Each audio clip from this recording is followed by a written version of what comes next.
2021년 4월 18일 주일입니다. 우리 다 함께 묵도하심으로 하나님께 예배를 드리십니다. 볼지어다 그가 구름을 타고 오시리라. 각 사람의 눈이 그를 보겠고 그를 찌른 자들도 볼 것이요 땅에 있는 모든 족속이 그로 말미암아 애곡하리니 그러하리라. 아멘. 보라, 내가 속히 오리니 내가 줄 상이 있어 각 사람에게 그가 행한 대로 갚아 주리라. 아멘. 주님 오시옵소서.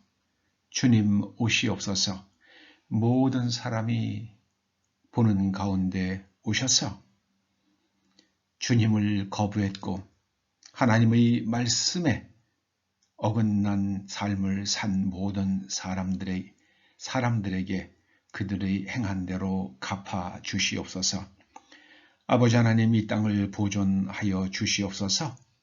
우리가 오늘 예배를 드리는 가운데에 하나님의 영의 인도함을 따라 하나님의 말씀의 정신으로 온 내면이 재구조화되고 하나님께 바르게 정렬되게 하여 주시옵소서. 예수님의 이름으로 기원하옵나이다. 아멘. 오늘 하나님께서 우리들에게 주시는 말씀은 누가복음 7장 17절에서 23절의 말씀입니다. 함께 말씀을 읽어보십니다. 예수께 대한 이 소문이 온 유대와 사방에 두루 퍼지니라.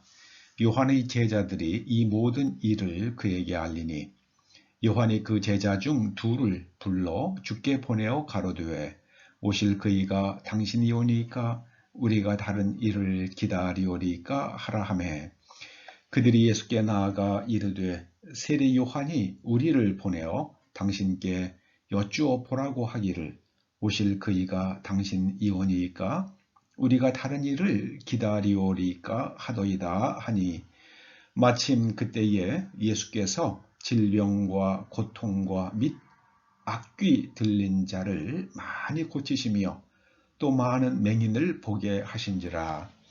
예수께서 대답하여 이르시되 너희가 가서 보고 들은 것을 요한에게 알리되 맹인이 보며 못 걷는 사람이 걸으며 나병 환자가 깨끗함을 받으며 귀먹은 사람이 들으며 죽은 자가 살아나며 가난한 자에게 복음이 전파된다 하라. 누구든지 나로 말미암아 실족하지 아니하는 자는 복이 있도다 하시니라. 아멘. 23절 말씀이 참 특이합니다. 누구든지 나로 말미암아 실족하지 아니하는 자는 복이 있도다 하셨습니다. 여기서 실족하지 아니하는 자는 세례 요한 혹은 예수님에 대하여 바르게 이해하지 못함으로 예수님의 사역을 의심하는 사람들을 가리킵니다. 여기서 실족하다로 번역된 스캔달로스라는 말은 걸려 넘어지는 것을 뜻합니다. 세례 요한은 구약의 마지막 선지자입니다. 세례 요한은 종족 중심 사회의 마지막 선지자였습니다. 여러분, 출애굽 사건은 개인의 구원에 관한 사건이라기보다는 이스라엘 민족 전체의 그 종노릇하면서의 구원입니다. 그러나 개인은 변화되지 못했습니다. 그들은 광야 40년을 헤매면서도 그들의 내면 세계는 애굽에서 종살이 할 때에 그 정신 세계를 그대로 유지하고 있었습니다. 그리고 그들은 가나안 땅에 들어갔지만 가나안 땅에서도 여전히 우상 숭배를 반복합니다. 이유는 민족은 구원을 받았지만 개인은 구원을 받지 못했습니다. 여러분, 구원이라는 것은 죽어서 천당 가는 게 아닙니다. 하나님께 완전히 그 내면 세계와 그 영과 그리고 그의 정신 세계와 그리고 그의 행동이 하나님께 아주 정확하게 정렬되는 것을 성경은 구원이라고 부릅니다. 그래서 하나님께서 움직이시는 대로 함께 움직입니다. 그걸 창세기에서는 하나님과 동행하는 것으로 표현하죠. 하나님께 정렬되면 하나님께서 움직이시는 대로 함께 움직입니다. 그것이 바로 하나님과 무관하게 움직이던 사람이 하나님과 함께 움직이는 것, 이게 바로 하나님께 소속되는 것, 이게 바로 구원입니다. 유대인들의 관심은 그 내면 세계를 어떻게 하나님께 정렬시킬 것인가에 있지 아니하고요. 이 종족, 이스라엘이라는 민족 혹은 종족을 어떻게 종족의 그 정치적 입지를 회복시킬 것인가. 다윗 시대처럼 주변을 이제 정복하고 그리고 어떻게 자신들의 종족을 번성케 할 것인가. 이것이 그들이 기다리는 것이었습니다. 세례 요한도 구약의 사람이었기 때문에 이스라엘 민족의 회복을 간절히 바라고 있었던 것입니다. 그런데 예수님께서 오셔서 이스라엘 민족의 일을 하시는 것이 아니라 그냥 아픈 사람 고치시고 사람들의 죄 사함을 선포하시고 하니까 그게 이스라엘 민족을 회복하는 관계가 없는 것처럼 보이는 거예요. 그러니까 이제 제자들을 보내서 오실 그이가 당신입니까? 아니면 우리가 다른 사람을 기다려야 합니까? 이제 이런 질문을 드리게 되는 겁니다. 예수 그리스도께서는 한 사람 한 사람이 하나님 앞에서의 홀로 서서 하나님의 말씀으로 내면 세계가 완전히 재구성되고 하나님께 정렬되는 그 개인 영성 시대를 여신 겁니다. 여러분, 이게 중요합니다. 종족주의에서 개인 영성 시대로 넘어간 것이 신약입니다. 그래서 개인 한 사람 한 사람이 다 하나님께 정렬이 되면 가정이 하나님께 정렬이 되고 또 사회가 하나님께 정렬이 되고 나라가 하나님께 정렬이 되고 모든 나라들이 그렇게 되면 어떤 일이 일어나겠습니까? 국가 간의 전쟁이 없어지는 거예요. 개인 간의 갈등이 없어집니다. 사회 간의 갈등이 없어지는 거예요. 예수님께서 이런 개인 영성 시대, 각 사람이 하나님께 완전히 정렬되어서 하나님과 함께 동행하는 그런 시대를 예수님께서 여신 겁니다. 이걸 모르면 예수님의 사역이 이해가 되지 않습니다. 그래서 세례 요한은 우리가 다른 사람을 기다려야 합니까? 하고 질문을 드렸던 겁니다. 구약 시대에는 율법 중심의 제의를 통해서 종족 전체가 구원을 받느냐 아니냐. 종족이 구원을 받으면 나도 구원을 받는다. 이렇게 생각이 되는 겁니다. 그런데 예수님께서 오셔서 각 사람이 이렇게 말씀하시는 거예요.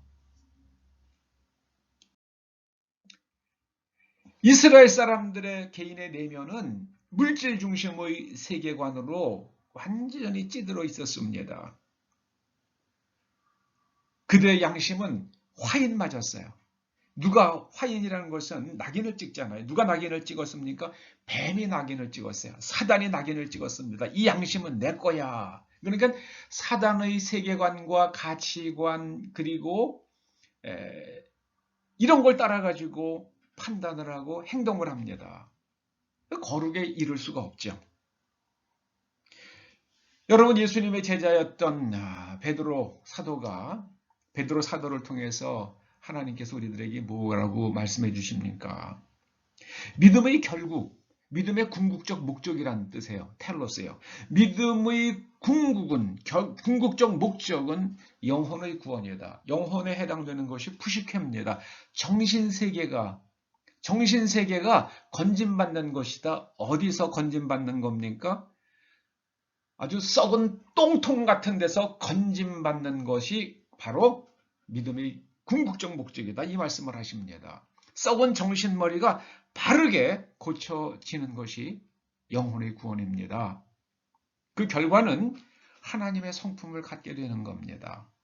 우리가 어떻게 하나님의 성품을 갖게 됩니까? 어떻게 우리가 하나님의 성품을 나누어 가질 수 있습니까? 베드로후서 1장 5절이 이렇게 말씀합니다. 베드로후서 1장 5절을 찾아보시기 바랍니다. 베드로후서 1장 5절입니다. 그러므로 너희가 더욱 힘써 너희 믿음의 덕을 덕의 지식을 지식의 절제를 절제의 인내를 인내의 경건을 경건의 형제 우애를 형제 우애의 사랑을 더하라. 너희가 더욱 힘써 더하라. 누가 해야 되는 겁니까? 하나님의 성품에 참여하는 것은 누가 하는 겁니까? 우리 각 사람이 해야 되는 일입니다. 이건 하나님께서 각 사람의 마음은 터치 안 하시기로 아주 인간을 창조하실 때에 아주 작정을 하셨기 때문에 억지로 하나님의 마음을 막 하나님께서 사람의 마음을 주무르 주질 않으세요. 그 믿음에다가 덕을 주시질 않으세요. 그 덕에다가 지식을 주시질 않으세요. 이거는 각 사람이 치열하게 노력을 해야 된다. 그렇게 말씀하시는 겁니다. 사도 바울은 그것을 갖다 이렇게 표현하죠. 하나님의 영으로 인도함을 받는 사람은 곧 하나님의 아들이라. 이것이 하나님의 영의 인도함을 받아서 우리가 치열하게 내가 나를 고쳐나가는 것, 이 정신세계 속에 있는 하나님께 정렬되지 않은 이 화인 맞은 양심이 만들어 놓은 가치관과 세계관과 그 다음에 인식의 구조, 인식, 능력, 판단 이런 것들을 다 뜯어 고쳐야 됩니다. 우리가 해야 돼요. 공부해야 됩니다. 하나님의 말씀으로 우리 내면을 완전히 씻어 나가야 됩니다. 그래서 하나님의 성품을 갖게 되면 그 사람이 하나님의 아들이죠. 하나님의 아들은 단수로 쓰이기도 하고 복수로 쓰이기도 합니다. 하나님의 아들들이에요. 하나님의 영으로 인도함을 받아야 됩니다. 그리고 하나님의 영의 인도함을 따라서 우리가 치열하게 노력해야 돼요.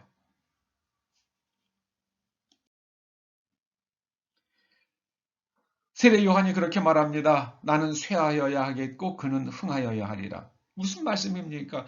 종족 중심의 신앙과는 점점점 쇠해지고 신약에서 말씀하시는 바 예수님께서 가져오시는 성령의 중심, 성령 세례를 받고 성령의 인도하심을 따라서 내면 세계가 하나님께 완전히 정렬되는 그의 존재 방식과 행동 양식까지도 하나님께 완전히 정렬이 되는 그런 세상은 점점 더 흥해야 한다. 그 말씀을 하고 있는 겁니다.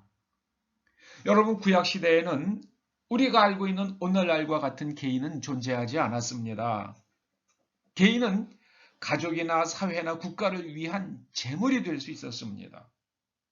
창세기 22장 2절에 하나님께서 이삭을 번제로 드리라고 말씀하실 때에 아브라함이나 이삭이나 거기에 대해서 이의를 제기하지 않습니다. 그게 그 당시의 세계관이었어요. 그런데 하나님께서 그 아이에게 내 손을 대지 말라 하십니다. 이제는 멈추라 그러세요. 이제는 개인이 가족을 위해서, 자식이 어버이를 위해서 재물이 되는 것을 멈추어라. 그러나 이스라엘 사람들은 그 의미를 깊이 새기지 못했습니다.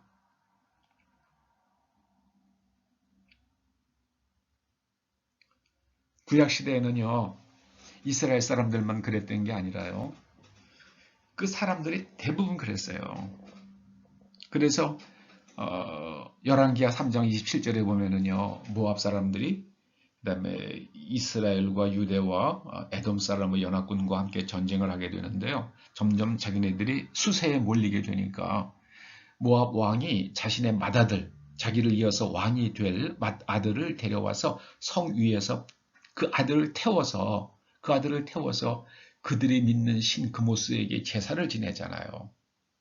이게 완전히 종족을 위해서 소모품이 되는 겁니다. 여러분, 개인이 자신의 자유의사로 책임을 다하는 것과 개인이 종족에 의해서 강압적으로 소모품이 되는 것은 다른 겁니다. 이게 다른 거예요. 구약은요, 전체를 생각합니다. 근데 신약은요, 개인 영성입니다. 내가 신 앞에 서는 단독자예요. 이걸 깨달은 사람이 누굽니까? 키에르케고르예요. 신 앞에 서는 단독자. 온 집안 식구가 다 구원을 받고요. 온 교회가 다 구원을 받아도 나 한 사람은 구원받지 못할 수 있다. 그게 신 앞에서는 하나님 앞에서의 단독자입니다. 가나안 땅 입성이 실패로 끝난 이유가 뭡니까? 바로 개인의 내면 세계가 하나님께 정렬되지 못했기 때문입니다. 그냥 애굽에 있는 그 애굽의 물질 중심의 세계관, 돈이 다예요. 개인의 번성이 답니다.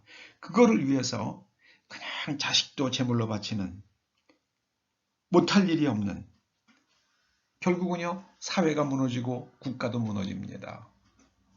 그것이 바로 구약의 역사 아닙니까? 그런데 하나님께서는 인류를 위해서 아주 아름다운 계획을 갖고 계신 것을 계시록에서 드러내십니다. 계시록에 보면은요, 이제 새하늘과 새 땅, 그리고 새 예루살렘 성이 하늘에서 내려옵니다. 그러니까 하나님께서 예루살렘 성은 새로운 국가 시스템, 새로운 사회 시스템을 상징하죠. 하나님께서 이제 새로운 국가 시스템, 새로운 사회 제도를 세우시는 일을 하실 겁니다. 물론 사람을 통해서 하시죠. 그리고 개인과 사회와 국가와 국제 관계가 다 하나님을 향해 일직선으로 정렬되는 시대가 올 것이다. 그것을 계시록이 나타내는 겁니다.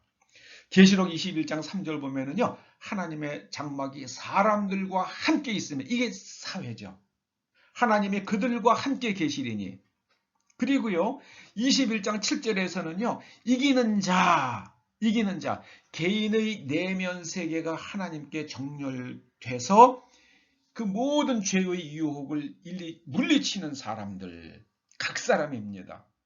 그래서 하나님께서 말씀하십니다. 나는 그의 하나님이 되고 그는 내 아들이 되리라. 그러니까 이게 새로운 국가가, 그리고 그다음에 그 사회 공동체가, 그리고 각 개인이 다 하나님의 성령으로 인도함을 받는 세상이 옵니다. 그것이 하나님의 큰 그림입니다. 그러면은요, 온 인류가 다 그 우리를 하나님의 성품을 갖게 하는 그 귀한 빛 속으로 들어가는 겁니다. 이것이 하나님께서 인류를 향해서 갖고 계시는 큰 그림입니다. 영혼이 구원받지 못한 사람의 모습은 어떻습니까? 계시록 21장 8절에 나오죠. 계시록 21장 8절에요. 그러나 두려워하는 자들과 믿지 아니하는 자들과 흉악한 자들과 살인자들과 음행하는 자들과 점술가들과 우상 숭배자들과 거짓말하는 모든 자들은 불과 유황으로 타는 못에 던져지리니 이것이 둘째 사망이라. 여러분, 우상 숭배, 이 물질 중심이에요. 그리고 흉악해요, 사람들이. 공산당이 얼마나 흉악합니까? 북한이 그렇죠. 과거에 소련이 그랬죠. 지금 중공이 그렇잖아요. 여러분, 우리나라의 중국이 얼마나 우리나라에 깊이 지금 침투해 있는지 아십니까? 공부하세요. 공부하시기 바랍니다. 연구를 하셔야 됩니다. 그리고요, 거짓말하는 모든 자들,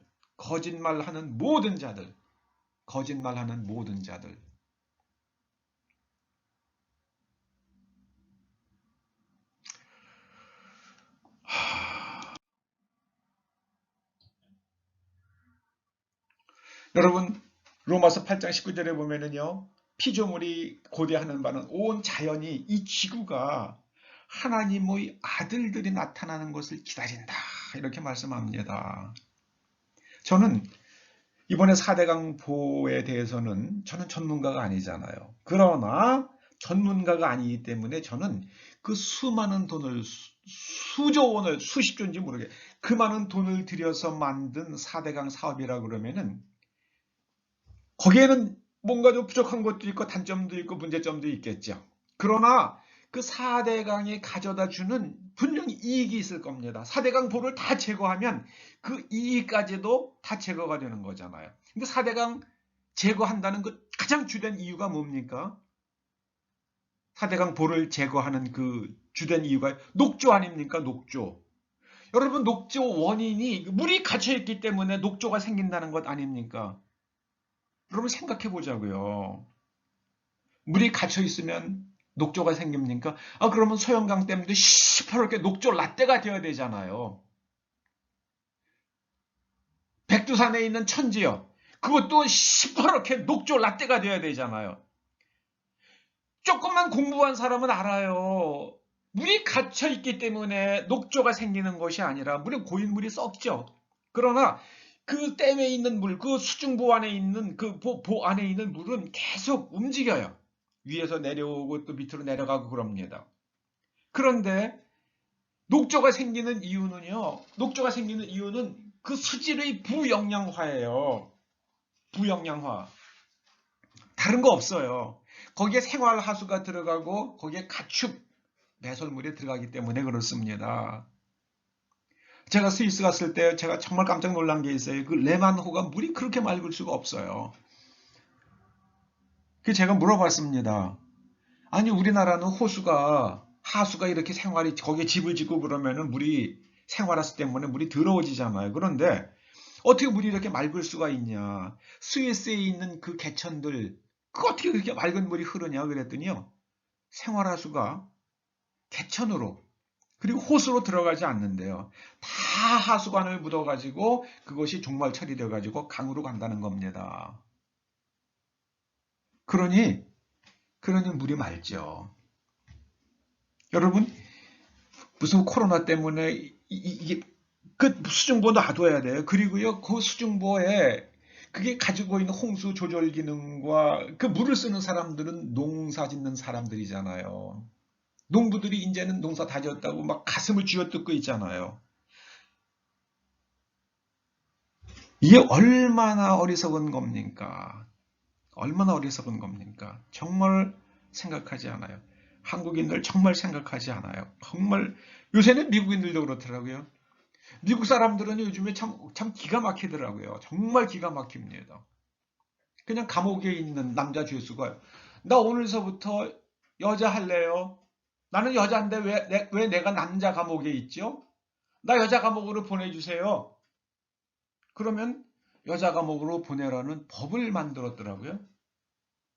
그거는 막 혈기왕성한 아주 강건한 그런 범죄자들이 나는 여자예요 그러면서 이제 여자 감옥으로 때로 가는 거예요. 그런 일이 이제 일어나게 되는 겁니다. 그랬더니 여자 죄수들이 감옥에서 일어날 성폭행 때문에 지금 바들바들 떤다고 그러잖아요. 정말 미국 사람들도 썩을 대로 썩었습니다. 정신머리가. 정말 썩을 대로 썩었어요.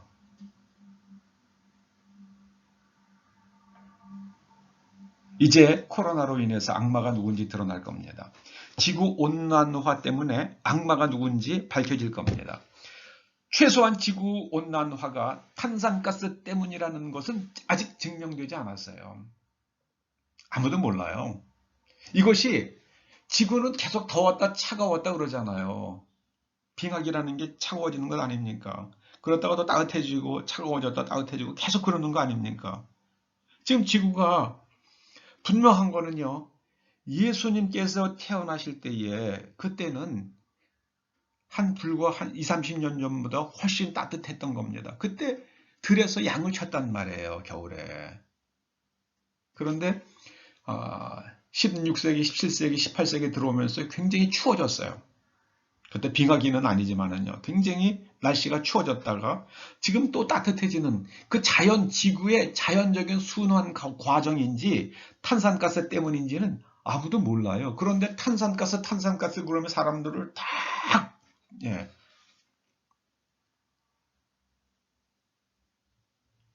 장악하는 거잖아요.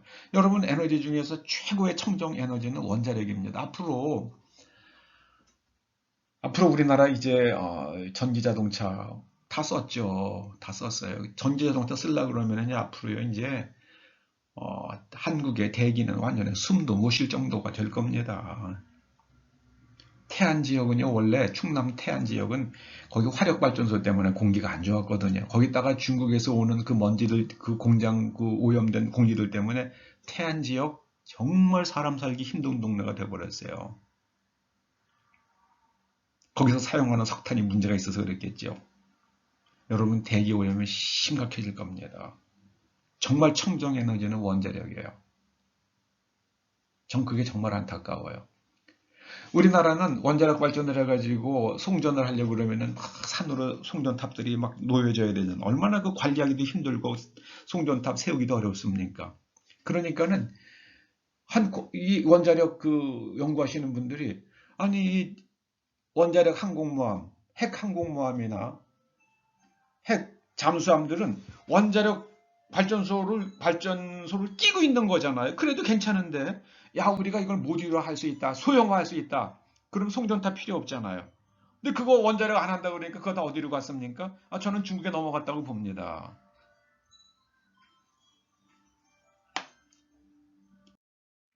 요한계시록 21장은요, 새 예루살렘 성에 내려오는데 아주 아름답게 단장한 신부 같다고 표현합니다. 이제 하나님께서 이루실 새하늘과 새 땅은요, 정말 오염물질도 없고요, 쓰레기도 없는 정말 아름다운 세상이 될 것입니다. 누구에 의해서요? 하나님의 영의 인도함을 받는 하나님의 아들들에 의해서 그렇게 될 것입니다. 저는 참 안타까운 게 있어요. 이번에 정부가 이렇게 빚을 많이 늘렸는데요. 그 빚의 절반, 4분의 1만이라도 전국에 그 생활 하수가 흘러갈 수 있는 하수도망을 완전히 새로 깔고 정비했으면, 그리고 상수도를 여기저기 놔주면은요, 야, 우리나라가 얼마나 살기 좋은 땅이 될까. 우리가 후손들에게 이 맑은 개천, 맑은 호수, 맑은 강을 넘겨주려고 그러면 하수도망을 보강해야 됩니다. 그리고 하수 정말 처리 기술을 아주 최고급으로 올려야 됩니다. 세계 최고로 올려야 됩니다. 그러면 돈도 벌어요. 여러분 하수도만 깔아보세요. 그 얼마나 많은 일거리가 생기겠습니까? 이제는 하나님께서 개인과 사회와 국가와 인류가 하나님께 완전히 정렬되는 시대가 올 것이라고 계시록을 통해서 말씀하십니다. 새로운 세상이 열려집니다. 그게 바로 새하늘과 새 땅입니다. 피조물이 고대하는 바는 하나님의 아들들이 나타나는 것입니다. 환경이 회복될 것입니다. 저기 성층권에다가 무슨 탄산 칼슘 뿌려서 되는 게 아니고요. 하나님께서 주시는 지혜로 그렇게 될 것입니다. 그리고 각 국가가 이제 완전히 하나님께 정렬이 되면 우리가 칼을 쳐서 보습을 만들고 창을 쳐서 낫을 만들 것이며, 이 나라와 저 나라가 다시는 칼을 들고 서로 치지 아니하며 다시는 전쟁을 연습하지 아니할 것입니다. 전체만 생각하고 개인이 화인 맞은 양심을 가지고 살 때는요, 온 세상이 다 전쟁 피바다였습니다. 그런데 개인이 완전히 변화가 되면, 여러분 우리나라 저기 더불어민주당과 미국의 민주당이 하나님의 말씀에 완전히 정렬됐다고 생각해 보세요. 북한의 김일성 집단들이 그 내면 세계가 하나님께 정렬되었다고 생각해 보십시오. 중국에 있는 그 모든 공산당 1억 명의 중국 공산당원들이 다 하나님의 말씀에 정렬되었다고 생각해 보세요. 이거는요 다시는 전쟁을 연습하지 않는 세상이 오는 거죠. 이것이 바로 하나님께서 이루실 새하늘과 새 땅입니다. 그 하나님의 큰 거대한 프로젝트에 우리가 동참하고 있다는 그 감격과 기쁨으로 나아갈 수 있기를 주님의 이름으로 축원합니다. 기도하시죠. 아버지 하나님 감사합니다. 감사합니다. 감사합니다. 우리 각 사람이 내면 세계가 하나님께 완전히 바르게 정렬되고 우리의 가정과 사회와 국가가 그리고 온 나라들이 다 하나님께 정렬이 되어서 다시는 전쟁을 연습하지 않는 세상이 오게 하며 또한 아버지 하나님 모든 피조물들이 아름답게 번성하는 지구가 되게 하여 주시옵소서. 환경이 다시 아름다워지게 하여 주시옵소서. 예수님의 이름으로 기도드립니다. 아멘. 예, 광고는 한 가지입니다. 내일 모레 화요일입니다. 화요일 날 100주년 기념관에서 오전 9시부터 평남노회가 개최됩니다. 예, 축도로 마치겠습니다. 이제는 우리 주 예수 그리스도의 은혜와 하나님 아버지의 그 크신 사랑과 성령님의 감화, 감동, 인도하시고 교통하심이 이제 하나님의 말씀을 따라서 그 내면 세계를 하나님께 완전히 정렬시키고 그 가정과 사회와 그리고 온 국가와 또 국가들이 그렇게 되기를 그렇게 될 수 있도록 헌신할 것을 다짐하며 돌아가는 초대 성도들과 그 자녀들과 이 교회와 이 민족과 또 고통 중에 있는 미국 위에 이제로부터 영원토록 함께 하시옵기를 간절히 축원하옵나이다. 아멘.